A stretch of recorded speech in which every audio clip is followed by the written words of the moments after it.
ঢাকা বিশ্ববিদ্যালয় কেন্দ্রীয় ছাত্র সংসদ নির্বাচনে ভিপি প্রার্থী জালাল আহমেদ ওরফে জালামই জালাল রুমমেটকে ছুরি দিয়ে কুপিয়েছেন এমন অভিযোগে তাকে হলের রুম থেকে বের করে পুলিশে সোপর্দ করেছে বিশ্ববিদ্যালয় প্রশাসন।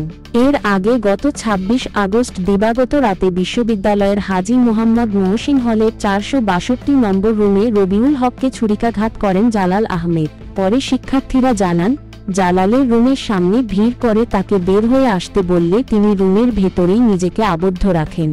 এরপর প্রক্টর এবং প্রভোস্টের সহায়তায় তাকে রুম থেকে বের করে শাহবাগ থানা পুলিশে সোপর্দ করা হয়। এমন সময় প্রাধ্যক্ষ মোহাম্মদ সিরাজুল ইসলাম জালালকে তাৎক্ষণিকভাবে থেকে বহিষ্কারের ঘোষণা দেন। আহত রবিউল হক জানান, জালাল রাত 12:30টার দিকে রুমে এসে লাইট অন করে এবং শব্দ করতে থাকে অযথাই, ফলে তার ঘুম ভেঙে যায়।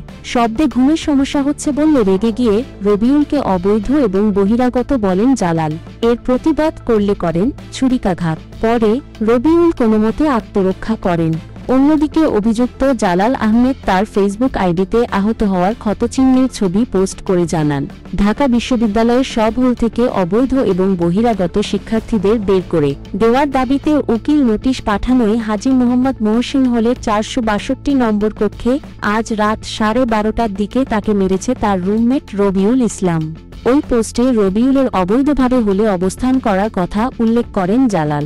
অভিযুক্ত জালাল আহমেদ হাজী মোহাম্মদ মহসিন হলের টেলিভিশন অ্যান্ড ফিল্ম ডিপার্টমেন্টের শিক্ষার্থী। অন্যদিকে আহত রবিউল হক ২০১৮-১৯ সেশনের রাষ্ট্রবিজ্ঞান বিভাগের শিক্ষার্থী।